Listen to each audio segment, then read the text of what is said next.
Hello everybody and welcome back to INSANEBRIT Gaming. My name is VSDA and this is this week's News Friday, where I talk about all the week's gaming news just gone by. A couple of things before we get started. I'm feeling ill, so sorry if my throat is a bit croaky. I am suffering some horrible cough right now. It's a bug going around. Second of all, it is night time and that's why the lighting's so bad. I'm going to try and counteract it with the white balancing on YouTube, as it were, and it gets darker early and I have to do my research and then do the video, so that's why it's dark, etc. And the lighting here is just crap in general. Anyway, and thirdly and finally, tomorrow will be a brand new food review that's coming out this Saturday. That's tomorrow, and hope you guys enjoy that, etc, etc. Anyway, moving on to this week's News Friday. Star Wars Battlefront II apparently is coming in fall 2017. Electronics Art CFO Blake Jorgensen, I'm going to call him Blake for now because that last name's a bitch, strongly suggests during an earnings call today, which was about last week actually. He said it's coming a year from now, according to Polygon. He added, "We are working very hard on making sure that it is extremely deep and engaging offering." I personally didn't pick one up because it didn't have a story mode, but I did play the demo. You can actually see that if you want to on my channel. I'll leave a link at the end of this video. Or yeah, the game will have bigger and better worlds. And he added it will make use of the content in the new movies. Of course, the last game made use of the previous movies, you know, old characters and stuff like that. Though he didn't name the movie outright. The first Battlefront only featured content from original Star Wars trilogy. EA plans to release a new Star Wars game every year for the next 3 to 4 years. That EA is making a Battlefront sequel is no surprise. The first game has shipped 14 million copies, ahead of the company's expectations for the shooter. DICE is developing Star Wars Battlefront 2 alongside EA developer Motive Studios. Star Wars Battlefront is not the only Star Wars project currently in the works. At EA, Titanfall developer Respawn is making a third-person action-adventure game, while Dead Space 2 Studio is making a Star Wars game as well, under the leadership of Uncharted director Amy Hennig. I believe, yes. Amy Hennig, a good director, so I think it's going to be more story-based. I believe one of those games is Rogue, the side story, I believe, that's out or going to be coming out very shortly. That's what I think it is. Like I said, I'm happy to buy those games if they got a story. I'm sure one or two, or both of them, especially Battlefront, will have a story mode in there, because then that gives me an opportunity, reason to play it. I can play the campaign, play online for a bit, you know what I mean, get my money's worth, as it were. That's why I didn't pick up the last one. Yeah, that's about it for that, actually, that news story. So we are getting a brand new Star Wars game. The idea they're coming out with a feature, like every 2 or 3 years, well no, one every year for the next 3 years, doesn't surprise me. They're trying to compete with Call of Duty and Battlefield. It is a breakaway from those games, I will not deny that. In a space age, at least it's got a big theme and its own backstory, so there's no doubt it's going to be a success with new fans and old school fans. Star Wars is legendary amongst a lot of people, so I'm not surprised by that in the least, you know what I mean? And if they had a campaign, they're going to only get more people to buy the actual game in itself. Next up is Resident Evil Biohazard. Has a new monster in the teaser trailer. It's not just zombies that are after you. It looks like a mutant freak to me when I saw it in human form, but I'm not sure if this is just one that hunts you down throughout the entirety of the game in the shadows, as it were, or they're all over the place like generic bad guys kind of scenario. We'll have to wait and see on that. One thing for sure is you don't want to be like running out of ammo, or low on ammo rather, and this motherfucker coming at you. It's got some nasty ass teeth. It's black, and but like I said, it's probably a human in a mutant form, but it looks kind of evil. Next up, Xbox One gets emojis. Everyone loves emojis, let's be honest. I don't care for them, to be honest with you. On the PS4, I never really use them myself personally. They've had them for quite a while.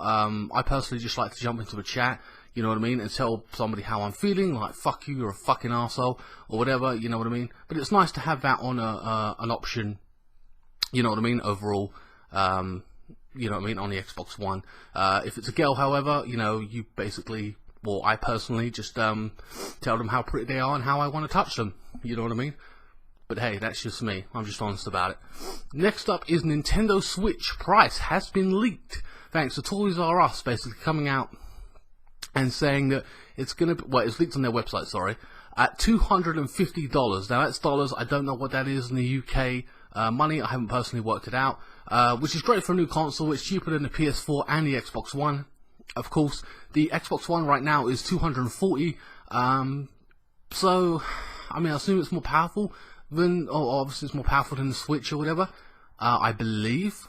I'm unsure of that right now off the top of my head. But either way, the fact that it's coming out at $250 for brand new, you don't have to wait for it to go down in price. I think that's a very good price point for people that want to get into Nintendo, especially if you're a Nintendo fanboy, and you know, into your Marios and your Zeldas, etc., etc. I think it's going to be a great success story. I personally will not be buying one. It doesn't interest me enough. It's not that I don't like it. It's just that I can't record the gameplay and upload it for you, and then all that crap that goes along with it. It's just not worth it, and you know, it is what it is. The Breath of the Wild, apparently, that was supposed to be coming out as a launch title, has been delayed and will no longer be coming out as a launch title in itself. So you know, I think that's a Zelda game, I believe. One of the adventures, and then of course you got Mario. Obviously, is going to be there. The funny thing is, I've actually never been to a Toys R Us store. You know, I always heard it was a magical place. Funny. I don't know, my childhood sucked. Anyway, moving on. Ubisoft apparently will update one of its NPCs with, which has basically a naked character in it. Apparently someone uploaded a picture of the character or NPC naked, full frontal nudity, which resulted in the player being banned, which is ironic considering the fact the game is an 18 rated game for mature, and they're like kind of trying to say, oh, well, you know, you're 18, but you still can't see full frontal nudity. Not that I really give a shit too much about it, but it's the fact that they banned the player for that, and it was in the game. That weren't really his fault. It is in the game, therefore, whatever. And it was rated 18, let's be honest with you. It weren't a mod. It weren't put in there by some rogue person, and it was like an age 12 game or something. I can understand that. So I think that's kind of disappointing from Sony. If anything, I hope that ban isn't permanent. They just, you know, just gave him like a week or two or whatever. But in the end, Ubisoft have come out and said they will be patching it. But it's a funny old world, isn't it? When 18 plus people can't see full frontal nudity. Whatever, it is what it is. Yeah, so that's that. Sorry, on about actually Watch Dogs in itself. Moving on with that, actually. I personally am not a fan of Watch Dogs anyway. I find the game boring and hacking. I did play one. I was in it for about 2 or 3 hours. I was trying to play it, trying to get on with it. I felt the character was generic and boring and stuff like that. You can argue that this character is new and interesting and all the rest of it, but essentially it is still hacking, and I find that really boring as well. For example, if you stand at a crossing and you know, you playing with your phone, just pretend you're playing with your phone. The light changes green, and then you can pretend you hacked it and you walk across. That is essentially, to me, Watch Dogs 2. You know what I mean? Woo. You know, you could do, it's just ridiculous, you know what I mean? Pretend you can control things. It's just boring as hell. It's so, it's the principle, it's a nice idea, but in practice, for me, it doesn't work, and I find it very, very boring and dull. And after about half an hour, it gets really boring and repetitive. And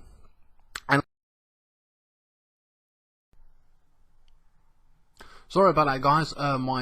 Basically my mic popped out and it stopped recording. Anyway, moving on from Ubisoft. The Xbox One games now get new packaging. Basically, it tells you if an Xbox 360 game is capable of playing on the Xbox One. So basically, you'll get one package and it have Xbox One and Xbox 360 written on it. So it tells you that, you know, you're able to play it on the other console as well. But that's about it for this week's News Friday. Hope you guys enjoyed it, and any of the topics that I discussed, please leave your comments in the comment section below. Share it with your friends on Facebook and stuff like that. It really helps me out. It's free, it's simple. But you know what I mean? The more people see it, the better it is, and I can grow as a channel. Thank you so much for you guys. Actually, if I can just check the actual numbers on my YouTube channel. If you're there for food, but especially because it's going to be happening once a week or so, or whatever. But also, if you're there for gaming. That really is important to me, if you're there for gaming, because that's primarily what I do. I currently have 1,230 subscribers, so thank you, every single one of you, you know, who are on there, who have subscribed to me and are watching my current playthrough. Remember to check the Assassin's Creed playthrough out at the end of this video, and hit that subscribe button. Don't forget to follow me on Facebook, Twitter and Instagram, all in the link in the description below, and also check out my affiliation with Razer.com for your keyboards, mouses, mouse pads and gaming headsets. That will also be in the link in the description below, and I will see you next time. Thank you so much for watching.